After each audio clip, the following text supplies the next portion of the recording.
and still as fast as lightning.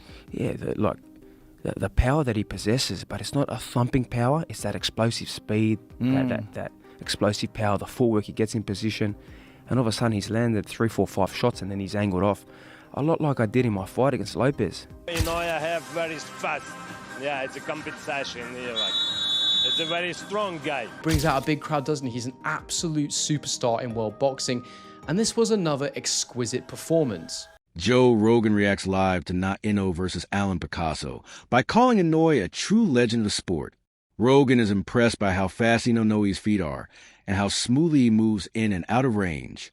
He highlights that the power is completely unmatched in the division and says Inoue combines speed, precision, and strength in a way very few fighters ever do. Man, I was so excited. Yeah, he's a legend of the sport. He is a legend, and he's such an unusual guy. You know what's crazy about him is his calves. Yeah, when you look massive. at that. When Alexander Usyk is asked about Inoue's performance against Alan Picasso, his response shows clear respect and admiration.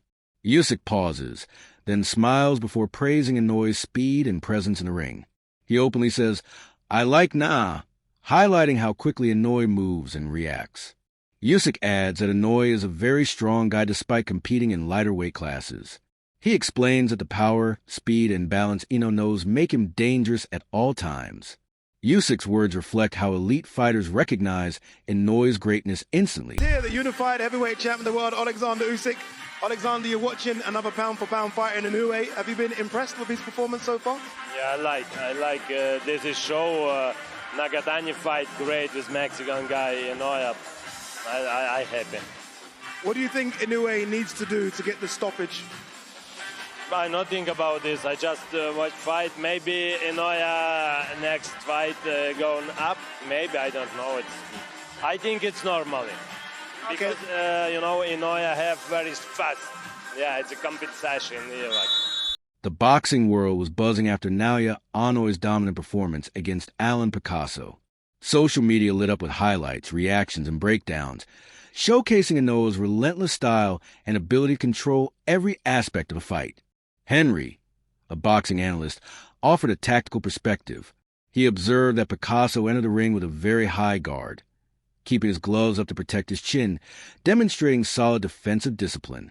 However, Picasso's elbows were held too far forward, leaving his body open, which Inoue immediately exploited. Inoue's lead hand, sharpness, and speed allowed him to land devastating body shots while maintaining unpredictability. The contrast in power was clear. Inoue's punches carried immense impact, while Picasso's lacked the same effect. Henry emphasized that Inoue's combination of offensive precision and defensive awareness made him in complete control throughout the fight, highlighting why he is regarded as one of boxing's most dangerous fighters. I saw the two men get into the ring. The first thing that I noticed straight away was Picasso was carrying an incredibly high guard, defensively keeping his gloves very, very high, trying to protect his chin. And one thing I'll say in general about Picasso in this fight is that his defensive awareness was very, very impressive. He very rarely dropped his hands after he threw a shot. His discipline was incredibly good. But the problem with that is that sometimes it leaves a lack of room for creativity with fighters. Yes, it's important to be defensively disciplined, but if you continue to give the same look over and over again, you're never ever going to beat a guy like Inoue. The first thing I said at the beginning of my live about this guy was I looked at him and I went, his elbows are incredibly flared. You know, he had the high guard, but his elbows were very, very far forwards, which instantly made me think he's giving the body to Inoue. He's offering it to him. Now, that can sometimes be done because it's to create counter-punching opportunities. But in this instance, I think it was just that he was so concerned about protecting his head, about not getting knocked out with a shot to the head, that the body was there all night for Inoue, and Inoue took it. He took the invitation, and he constantly stabbed to the body of Picasso. And in fact, I'd say that this fight kind of was a story of the body shots in many ways. Picasso, like Inoue, had most of his success to the body. The left hook in particular was a money shot for Picasso. But the difference between these two men was so obvious to see when they were standing in the pocket and they were exchanging left hooks in particular to the body. The impact of Inoue's shots was totally different from Picasso's. It was like Picasso had cushions, pillows inside his gloves, and Inoue had a bloody egg weight. It was damaging, it was vicious, and Picasso simply couldn't hang in the pocket for long periods of time with Inoue. I mentioned the lead hand of Inoue there to the body, but the lead hand of Inoue in general in this fight was incredible to see. I mean, the sharpness, the speed on it, the different levels that he throws it from. It's unbelievably unpredictable and difficult to read as a shot, and it allows him to control fights. One thing that I've noticed about Inoue, having watched him for a little while now, and something I think he definitely does on purpose, is he lowers himself to the level of what's in front of him at times, because he wants you to open up so he can counter you and land large shots on you, ones that you don't see coming, so that he can knock you out. He's good enough to be able to do that and keep himself safe at the same time. What was testament to this was Inoue's movement is exquisite, it's exceptional. There were moments when he was using that jab that I just mentioned, dancing around the ring, using that lateral movement, popping the head of Picasso regularly, easily landing on him with that jab. I mean, Picasso was forced to keep a high guard at all times because the power of Inoue is so good that even when he's in motion, he will hurt you. But the testament to this idea that Inoue will lower himself to what's in front of him is that there was moments where Mike Tyson acknowledges Naoya Inoue's incredible skill and calls him the monster. Tyson says Inoue is faster, stronger, and more precise than many champions he's seen, even claiming he is better than Manny Pacquiao in his prime. He highlights Inoue's power, footwork, and ring IQ as unmatched for the division. Tyson's praise shows the respect a legend has for a current superstar dominating every aspect of the sport. Up this young fighter called the Monster. You ever hear Monster? No. Japanese fighter called Monster. This is a Monster. Crazy dude. The mean son of a. Oh yeah, you gotta see this bad motherfucker. Don't look like much. He's better than Manny Pacquiao. Manny Pacquiao was good like that. Just as good. He looks like a fucking pop star. Oh, wait till he get on these. The most efficient hunting machine in all of boxing. He's vicious. That's a bad guy he beat too. Broke him down. Ooh. 118? Yeah, who the hell fights in that division? Bantamweights. Yeah, but who? Some bad motherfuckers. Yeah, some killers. Paulie Malignaggi shared his thoughts on what might be next for Naoya Inoue, analyzing his recent fight with Alan Picasso. He noted that Inoue's dominance was clear, but speculated that future opponents like Nakatani would need to respect his power even more than previous challengers.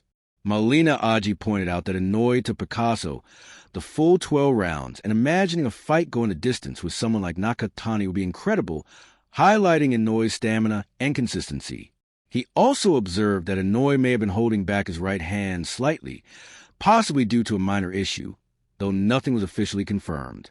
Despite this, Inoue's performance remained commanding, and he won decisively. Malignaggi suggested that these factors make Inoue a difficult puzzle for any fighter, emphasizing that his combination of speed, power, and ring intelligence will continue to make him one of the most dangerous and unpredictable champions in boxing. I was picking Nakatani or Inoue yet. I really hadn't made up my mind who would win between them. I thought it was a good fight anyway. I don't think it's an easy fight to pick, but I do think that I do think that it's a completely different style you're going to see Inoue fight with Nakatani than you did Hernandez today. You know, I thought Nakatani did a solid job of, again, getting off those good punches, hard punches. It was just he couldn't get the respect, and that's something that will lead you to think something's going into the Inoue fight. But remember, Inoue does get hurt. Inoue has been down at this weight class, so you know you land those hard shots, clean hard shots like that on Inoue. I think he's gonna have to respect that power of Nakatani more so than Hernandez did today. Naoya Inoue took on David Picasso in another surprising result in that this one also went the distance. Can you imagine Nakatani and Inoue both going the distance would have been crazy odds if you're a gambler. But Inoue won the fight going away. I don't know. He didn't get asked the question in the post-fight interview, but to me it seemed like Inoue's right hand may have been bothering him. Again, just assuming here because we didn't get any confirmation. It's not like the post-fight interview or the broadcast ever actually brought out something that was obvious, which was that Inoue was actually not throwing his right hand many times when he could have. Was going left hand heavy. Even when he had Picasso up against the ropes a lot of times, he didn't throw the right hand or barely throw a right hand. So I'm not quite sure that, just my assumption, but I'm not quite sure that anyway he had not at least heard or tweaked his right hand in this fight. And that might be why David Picasso was able to go the distance. But also Picasso did some crafty, clever things, made himself a moving target even when he was standing still.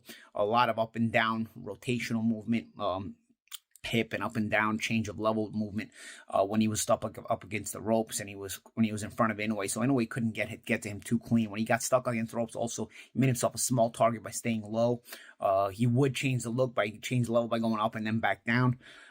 Just things that, weren't giving Inoue any threat to lose the fight, but they were giving Inoue problems as far as tracking him down and getting to him cleanly. Inoue was going to the body very, very well. I thought Picasso took some really tremendous body shots, and you got to credit him.